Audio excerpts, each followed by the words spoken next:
Biscayne National Park contains one of the most unique trails in the national park system.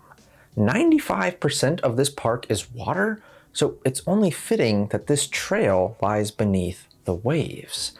You can only access it via boat, and you can only see what it preserves by getting in the water. This trail is the Maritime Heritage Trail, and along its length you can see 6 shipwrecks and 1 lighthouse. This is really neat, right? Because it kind of subverts our expectations of what a trail even is. We typically think of trails as paths on land, cut through forests, up mountains, along beaches, whatever it is. We typically think of trails as places we can walk, run, or ride along. Even water trails like blue trails are typically above the surface, or they focus on surface resources. But not the Maritime Heritage Trail. It's completely submerged. Everything it protects is underwater. And I think that's a pretty cool and unique aspect of Biscayne National Park, and I want to tell you about it. So the Maritime Heritage Trail is really an interpretive trail, or a historical trail if you want to think of it like that. The 6 shipwrecks plus 1 lighthouse are not the only shipwrecks to have occurred in these waters throughout history. Far from it. Over 100 boats have wrecked on the waters of the Florida Reef. In 1842, Hunt's Merchant Magazine even said, quote, "There is no portion of the American coast more dangerous to the mariner or where more property is annually wrecked than on the Florida Reef." End quote. These waters are dangerous and have claimed the ships and lives of many over the years. But what's unique about the shipwrecks on the Maritime Heritage Trail is not that they're shipwrecks, but it's how they're presented to the public. These specific shipwrecks were chosen for this trail because they were easy to get to, had high quality diving and snorkeling, and were well documented. In other words, the Park Service could use these shipwrecks as a way to explore and interpret the broader maritime history in Biscayne Bay. These wrecks include big boats and small boats, metal boats and wooden boats, old boats and new boats. And so they make for a really nice and representative sample of what sorts of maritime activities have occurred in these waters over hundreds of years. They can tell us a lot about the people that came through here and how commerce has affected this area throughout history. It's a really unique and just plain awesome form of historic preservation, to be honest. I mean, there's even underwater interpretive signage on this trail. I'm one of those people who has to stop and read every single sign that I see when I visit a park or do some sort of tour or historical thing.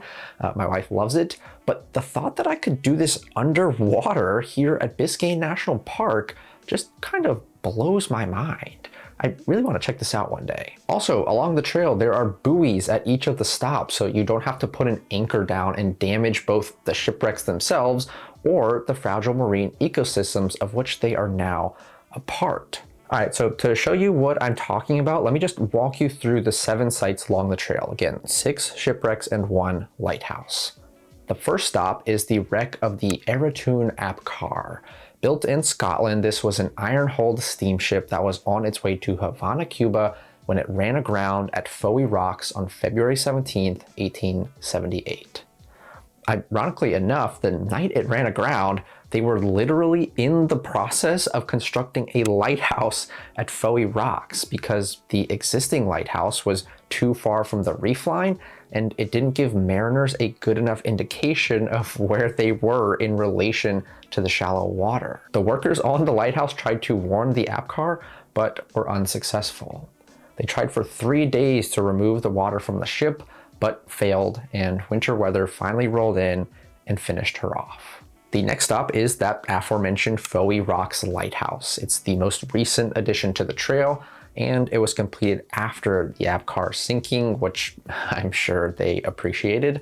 Again, this was built to replace the existing Cape Florida lighthouse because that one was too far away from the reef line. Nobody could really tell where the shallow water was. this lighthouse became known as the Eye of Miami. After that, you can go and visit the wreck of the Earl King, a steel-hulled steamship built in Scotland, which sank on December 16, 1891 at Long Reef on its way to New Orleans. The Earl King had actually run aground in these waters before at Tennessee Reef in 1881, but was repaired and sent back out for service before sinking just a decade later. Next up, you'll visit the wreck of the Alicia, another iron-hulled steamship built in Scotland. It sank on April 20th, 1905 on its way to Havana, Cuba as well, and was carrying over $1 million worth of cargo, including fine silks, linens, silverware, household furniture, machetes, paint, pianos, wine, English, ale, and liquor, shoes, buggies, harnesses, and even a totally completed iron bridge. Hang on, wait, a completed iron bridge? Yeah, that's apparently what it says here. The value of this cargo led to intense competition among the salvage crews, with over 70 of them competing for the cleanup, which ended up forcing actually an entire rewrite of the US salvage laws. After that, the next wreck doesn't actually have a name, it's just referred to as 19th century schooner, except we don't actually know that it was a schooner. All that's left is a couple piles of concrete ballast, which don't really tell you a lot about what type of ship it was, where it was made, or what it was made of, or where it was going. But it's just another example of the diversity of ships and peoples and activities and commerce that has been present here over the years. For the fifth wreck, you can visit another riches-laden iron-hulled steamship on its way to, yep, Havana. I'm no boat expert, but maybe they should have just stopped sailing iron-hulled steamships that were built in the British Isles to Cuba. Anyway, this is the wreck of the Lugano, and at the time of its grounding, the Lugano was the largest ship ever to wreck on the Florida Reef, nearly 4,000 tons. It was, again, carrying over $1 million worth of cargo, but this one also had 116 passengers on board, all of which, except for 2, were Spanish immigrants headed for Cuba. They were all rescued, don't worry, and transported to Key West. Of the cargo, only about $150,000 was salvaged before the ship sank on March 9th, 1913. And finally, the last stop along the Maritime Heritage Trail at Biscayne National Park is the schooner Mandalay, a steel-hulled luxury sailing boat. It was on its way from the Bahamas to Miami when it ran aground on Long Reef on New Year's Day, 1966. All of the passengers and crew were rescued, but the boat sank to the bottom of the reef, where it still sits today. And thus concludes our tour through the Maritime Heritage Trail at Biscayne National Park. Just a really cool and unique conservation and historic preservation initiative down there that I wanted to make you all aware of really quickly. Biscayne is such a unique park, with most of it being underwater, and actually haven't covered it yet here on the channel, so just wanted to give you a quick one this week before I hit the road again. I'm off to Joshua Tree, and I'll actually be there by the time this video goes live to the public. I do have a meetup scheduled there if you are interested in hanging out Friday, September 22nd at 9 a.m. We're gonna watch the temperatures. We're still a little bit in the hot season down there and kind of play it by ear, but it should be a good time, whatever we choose to do. So if you're interested, check out my community tab for more info. Also, you can check out my Patreon if you're interested in supporting what I'm doing here more directly. I'm trying to bring stories from the world's protected places to more people, and the support I get on Patreon goes a long way toward making that happen. It's just a much more stable form of income than what I can generate with ad revenue here on YouTube.